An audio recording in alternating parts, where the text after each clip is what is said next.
இங்க இருக்கிற நிறைய பேர் நடுங்கி போய் வணக்கம். இன்னைக்கு நம்ம பார்க்க போறது சட்டமன்றம். மக்கள் பணத்துல இருந்து ஒரு பைசா கூட தொடமாட்டோம், தொடவும் விடமாட்டோம், தொட்டா விடமாட்டோம், இதுக்கு முன்னாடி தொட்டவங்களையும் விடமாட்டோம்.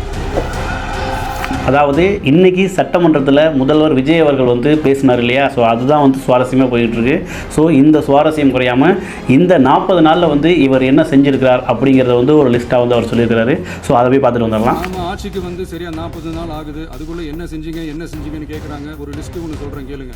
பெண்கள் பாதுகாப்புக்காக சிங்கப்பெண் சிறப்பு படை, 200 யூனிட் வரை கட்டணமில்லா மின்சாரம், போதைப் பொருள் ஒழிப்புக்காக தனிப்படை, குறுவை நெல் சாகுபடியை ஊக்குவிப்பதற்காக 134.83 கோடி சிறப்பு தொகுப்பு திட்டம், வழிபாட்டு தலம், ஸ்கூல், பஸ் ஸ்டாண்டுன்னு அதுக்கு பக்கத்தில் இருக்கிற 717 மதுபான கடைகள் மூடப்பட்டன. அங்க வேலையில் இருந்தவர்களுக்கு வேறு கடைகளில் வேலை, கவனிக்கப்படாமல் விடப்பட்ட அம்மா உணவகங்கள் புதுப்பிக்கப்பட்டன. பத்திரப்பதிவு துறையில் பகல் கொள்ளைக்கு ஃபுல் ஸ்டாப் வைக்கப்பட்டுள்ளது. வருகையில்லா ஆவண பதிவு முறை கொண்டுவர உத்தேசிக்கப்பட்ட செயல்பாட்டில் உள்ளது. அரசு மற்றும் தனியார் மருத்துவமனையில் ஸ்கேன் மையங்களில் கருவுறுவதற்கு முன் மற்றும் பின் ஏற்படும் தவறுகளை கண்காணிக்கவும், மருத்துவ நிறுவனம் முறைப்படுத்தும் சட்ட விதிகள் பின்பற்றப்படுகிறதா என கண்காணிக்கவும், மருத்துவ மற்றும் ஊரக பணிகள் இயக்கத்தின் பயன்பாட்டிற்காக 40 புதிய வாகனங்கள் வழங்கப்பட்டுள்ளது. கூட்டுறவு வங்கியின் ஏழை எளிய மக்கள் வாங்கிய கடனுக்கு முதல் முத்தாய்ப்பாக ரூபாய் 2045 கோடி தள்ளுபடி வழங்கி ஆணையிடப்பட்டுள்ளது.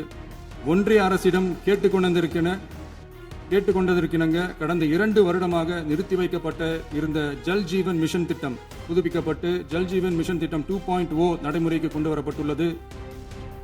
18,500 கோடி அளவில் உறுதியளிக்கப்பட்ட காஞ்சிபுரம் மாவட்டத்தில் மைய விரிவாக்க திட்டம், கோயம்புத்தூரில் மின்னணு பொருட்கள் மற்றும் மின்னணு அமைப்புகள் உற்பத்தி திட்டம் மற்றும் திருவள்ளூர் மாவட்டத்தில் காட்டுப்பள்ளி LNT கப்பல் கட்டும் தளம் விரிவாக்க திட்டத்திற்கு ஒப்பந்தங்கள் போடப்பட்டுள்ளன. அனைத்து நிர்வாக நடவடிக்கைகளும் மின்னணு முறையில் மாற்றம் கொண்டு வர நடவடிக்கை எடுக்கப்பட்டு வருகிறது. சட்டவிரோத கல்குவாரி மற்றும் அனுமதியின்றி கனிமங்களை எடுத்துச் செல்வது தடுக்கப்பட்டுள்ளது. பல்வேறு குவாரிகள் சீல் வைக்கப்பட்டுள்ளன. கனிமங்களை கண்காணிப்பது, எல்லைகளை நிர்ணயிப்பது மற்றும் ஆளில்லா விமானம் மூலம் அளவீடு செய்வது போன்றவற்றை செயல்படுத்துவதற்கான பணிகள் மேற்கொள்ளப்பட்டு வருகின்றன. அனைத்து துறைகளிலும் அலுவலர் தலையீடு இல்லாமல் லஞ்ச லாவண்யமற்ற தமிழகத்தை உருவாக்க அனைத்து நடவடிக்கைகளும் முடுக்கிவிடப்பட்டுள்ளது. இதெல்லாம் சாம்பிள் தான். ஸோ அவர் சொன்ன ஒவ்வொரு விஷயங்களுமே வந்து நம்ம வந்து கேட்டாச்சு. ஸோ இது வந்து ஒவ்வொரு ஊர்லேயுமே வந்து நடந்துக்கிட்டு இருக்கா, இல்லை இந்த திட்டங்கள் வந்து எப்படி செயல்படுது அப்படிங்கிறத கமெண்ட்டில் சொல்லுங்கள். எதிர்க்கட்சி தலைவர் பேசின உரை அப்படிங்கிறது வந்து தமிழ்நாடு அசம்பிளி அப்படிங்கிற யூடியூப் சேனலில் இருக்குது. ஸோ அதையும் வந்து மறக்காமல் நீங்கள் பார்த்துருங்க. இன்றைக்கி சட்டமன்றத்தில் நிறைய சம்பவங்கள் நடந்துச்சு. ஸோ முதல்வர் அவர்கள் வந்து இந்த தாவேக அரசு எப்படி வந்து அரியணை ஏறிச்சு அப்படிங்கிறதையும் அவர் பேசினார். ஸோ திமுக அரசு வந்து இதற்கு முன்னாடி என்னென்னலாம் செஞ்சுருந்தாங்க, அவங்க வந்து இந்த நாட்டினுடைய நிதி நிலைமை எந்த அளவுக்கு குறைச்சிருந்தாங்க அப்படிங்கிறத அந்த டேட்டாவை எல்லாத்தையும் கொடுக்கும்பொழுது வந்து அவர்கள் அதிருப்தியாகி வந்து அந்த சட்டமன்றத்தை விட்டு வந்து கிளம்பிட்டாங்க. அந்த மாதிரியான சம்பவம் நடந்துச்சு. அது இல்லாமல் ஒரு குட்டி கதை அப்படிங்கிற ஒன்றையுமே அவர் வந்து சொல்லியிருந்தார். ஸோ அந்த குட்டி கதையில் ஸ்டாலின் அவர்களை பற்றியும் அப்பாவை காணும் அப்படிங்கிறத பற்றியுமே அவர் பேசியிருந்தார். இந்த மாதிரியான சுவாரஸ்யமான சம்பவங்கள், இவர் ஒரு சைகை ஒன்று கூட செஞ்சுருந்தார். அது கூட இனிமேல் வந்து வைரல் ஆகும் அப்படிங்கிற பிளாஸ்ட் ஆகக்கூடிய ஒரு சைகையெல்லாம் ஒன்று செஞ்சுருந்தார். ஸோ முதல்வர் அவர்கள் வந்து இந்த மாதிரியான உரை ரொம்ப ஆக்ரோஷமாலாம் பேசியிருந்தார். அவர் அப்படின்றாங்களே, அனுப்பி வச்சவங்களுக்கு மினிஸ்ட்ரியில இடம் கொடுத்தா ஏன் கதறீங்க?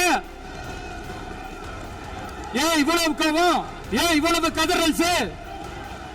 இதுல இன்னொரு முக்கியமான விஷயம், மார்க்சிஸ்ட் கம்யூனிஸ்ட் கட்சி நமக்கு ஆதரவு கொடுத்தது சுயேட்சையா எடுத்த முடிவுன்னு சொல்றாங்க. அதே மாதிரி இந்திய கம்யூனிஸ்ட் கட்சி நமக்கு ஆதரவு கொடுத்தது சுயேட்சையா எடுத்த முடிவுன்னு சொல்றாங்க.